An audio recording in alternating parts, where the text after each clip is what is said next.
जय माता दी। अभी तक हमने आपको माता की कहानी के 6 अध्याय का अध्ययन आपको करवा दिया है। अगर आपने नहीं देखा है तो इस चैनल में जाकर भाग 1, भाग 2, भाग 3, भाग 4, भाग 5 और भाग 6 देख सकते हैं। अब हम आपको भाग 7 के बारे में बता रहे हैं। अब वैष्णो देवी तक पहुंचने में असुविधा नहीं रही। धार्मिक स्थानों और तीर्थ स्थानों के बारे में एक चीज़ तो तय है कि वो आपको जीवन के दूसरे रुख से अवगत कराते हैं। जम्मू से 52 किलोमीटर दूर 6000 फुट की ऊंचाई पर वैष्णो देवी का वातावरण ही कुछ ऐसा है कि वहां जाकर एक आध्यात्मिक पवित्रता महसूस होती है। इस मशीनी और भागदौड़ की ज़िंदगी में भी यहाँ आकर शांति मिलती है। चारों ओर से घिरी पवित्र गुफा तक पहुँचने के लिए 14 किलोमीटर पैदल चढ़ाई चढ़नी पड़ती है। एक दशक पहले गुफा तक पहुँचने के लिए कच्चे रास्ते पर पैदल चलना मुश्किल सा था। कई बार हाथ में जूते लेकर नंगे पांव भी चढ़ना पड़ता था।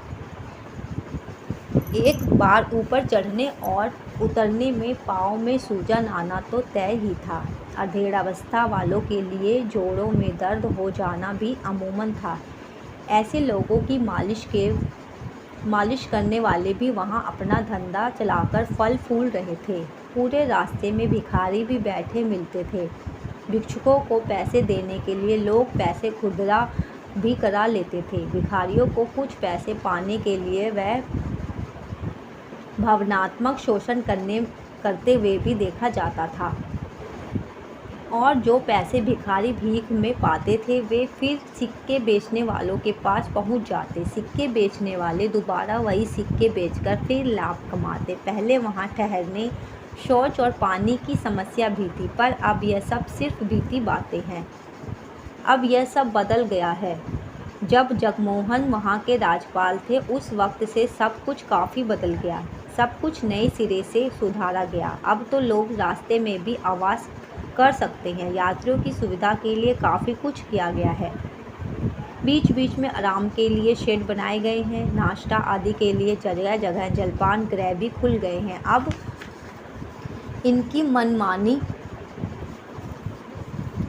इनकी मनचाही कीमत नहीं वसूली जा सकती, बल्कि प्रशासन ने इनके दाम तय किए हैं। अब स्वास्थ्यवर्धक और खाने लायक चीज़ें बीच रास्ते में सुविधा से उपलब्ध है। पूरे रास्ते भर में स्वास्थ्य केंद्र भी खुल गए हैं। ये 24 घंटे स्वास्थ्य सेवा में लगे रहते हैं। अब पहले जैसी अव्यवस्था नहीं देखने को मिलती है। खासकर गंदगी का तो नामो निशान नहीं। यहाँ एक ड्राई क्लीनर प्लांट भी खुल गया है, जहाँ रोज़ाना 2000 कंबल धुलते हैं।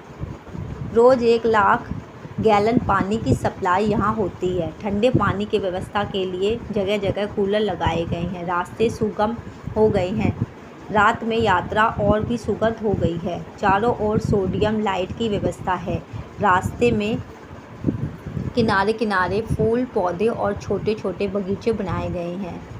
सालों साल यहाँ सुधार होता गया। कोई बड़ी चीज़ पाने के लिए कुछ खोना भी पड़ता है। अब यहाँ यात्रियों को गुफा के भीतर ज़्यादा समय नहीं देने दिया जाता। हालांकि यह सब सुविधा को ध्यान में रखकर ही किया गया है। पर तीर्थ यात्रियों की शिकायत है कि माँ के दरबार में उन्हें पूरा समय नहीं मिल पाता है। वे नज़र भर कर दर्शन भी नहीं कर पाते। पहले लोग ज़्यादा पैसे देकर यह सब अपने लिए सुलभ कर लेते थे, पर अब ऐसा नहीं है। बस ज़्यादा समय देने वाली बात नहीं रही। हकीकत यह है कि समय हमेशा एक सा नहीं होता। बुराई को दूर करने की कोशिश हमेशा जारी रहती है। खासकर पवित्र स्थानों पर तो यह बहुत ज़रूरी है, क्योंकि यहाँ से एक अर्थयुक्त जीवन की वापसी होती है। ऐसी जगहों पर भ्रष्टाचार और भ्रष्ट लोगों से दूर रहना ही चाहिए। तीर्थ यात्रा के लिए ऐसा उत्तम प्रबंध भारत में और कहीं नहीं देखने को मिलता। इससे कठिन चढ़ाई की मशक्क़त एकदम कम हो जाती है। यहाँ तक कि महसूस ही नहीं होता और यात्रा आनंदमयी बन जाती है। आंखों के आगे लगातार आते मोहक दृश्य और हरितिमा से आच्छादित ऊंची पर्वतमालाएं यात्री को मंत्रमुग्ध कर देती है। इस चढ़ाई पर जो कई जगह बिल्कुल सीधी या एकदम सीधी खड़ी है, यात्रियों की टोलियां भजन गाते और माता के जयकारे लगाती हुई आगे बढ़ती है। आगे की कहानी हम आपको भाग 8 में बताएंगे। हमारे चैनल को सब्सक्राइब कीजिए और बेल आइकन को दबाना ना भूलें।